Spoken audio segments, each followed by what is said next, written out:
of Samson the Nazarite. It all begins in the small town of Zorah, as the heat of the midday sun bore down on the dry earth of ancient Israel, where the people lived under the shadow of Philistine oppression. Manoah's wife knelt in the dust, lifting her tear-streaked face toward heaven. The weight of longing for a child had become a daily prayer that seemed unanswered, until this day. Suddenly, the air shimmered with the presence of a radiant figure, the angel of the Lord.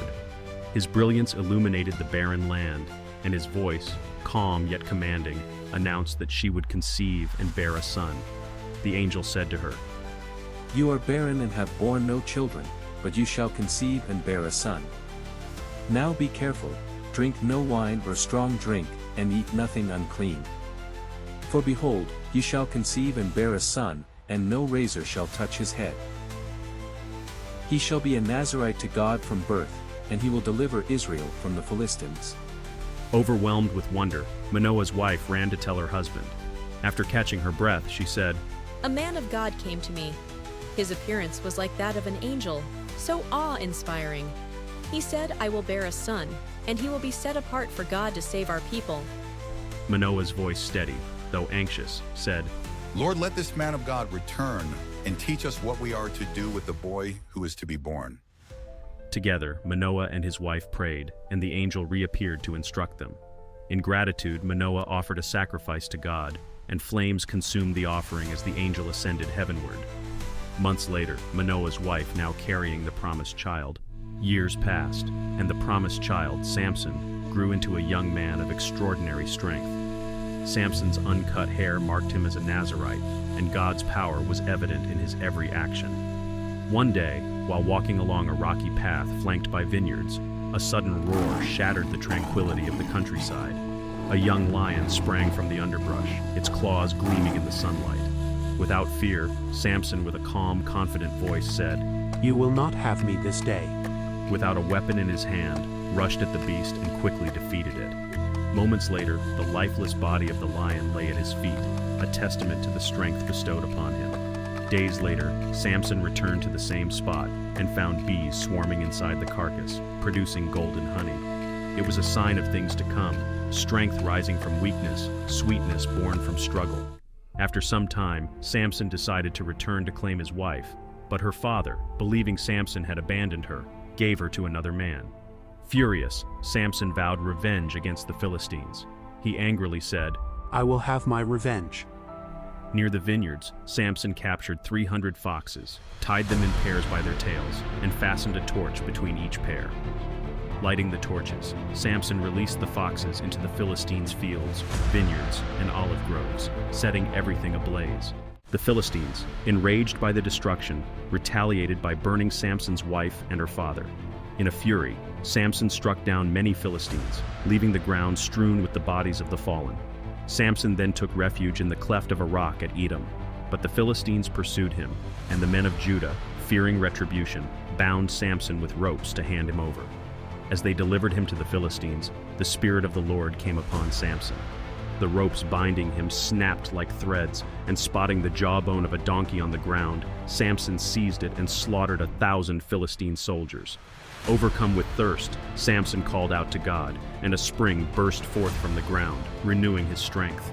He knew his purpose was far from complete.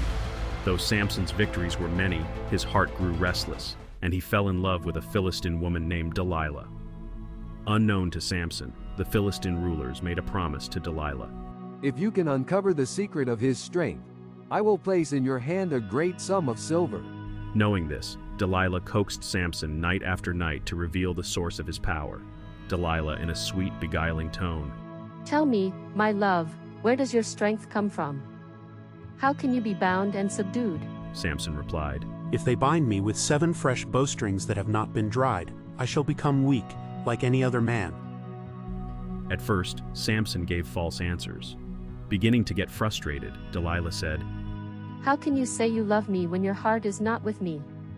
You have mocked me these 3 times and have not told me where your great strength lies." But her persistence wore him down, and at last Samson revealed the truth. "My strength is in my hair, for I have been a Nazarite to God from my mother's womb. If my head were shaved, my strength would leave me, and I would be like any other man." That night, as Samson slept, Delilah summoned a man to shave off the locks of his hair. As the strands fell away, Samson's strength left him. Powerless, he was seized by the Philistines, who gouged out his eyes and dragged him to Gaza. There, they bound him with bronze chains and set him to grinding grain in prison. In captivity, Samson, now blind and humiliated, toiled in chains. But as the days passed, his hair began to grow again, and with it, the glimmer of hope. One day, the Philistine rulers gathered in their grand temple to celebrate their victory over Samson. Drunk with wine, the Philistine ruler shouted, Bring out Samson to entertain us. The temple was crowded with Philistines, and the air was thick with the smell of incense and revelry. Led by a servant, Samson was placed between two central pillars. The crowd cheered, reveling in the sight of their once mighty enemy brought low. In his humiliation, Samson whispered a final prayer to God. O Lord God, remember me. Strengthen me just this once, O God, that I may avenge myself on the Philistines for my 2 eyes. After pleading for strength one last time, his hands braced against the 2 pillars, and his muscles quivered as he pushed with all his might. Samson drove the pillars apart. The temple collapsed, and the roof caved in, crushing the Philistines beneath it. In his death, Samson achieved his greatest victory, slaying more Philistines at that moment than during his entire life. Even so, in his final moments, Samson's faith was restored. Through one last act of strength, he fulfilled his divine call. His story serves as a reminder that strength alone does not define a person. It is faith, even in moments of despair, that brings true victory.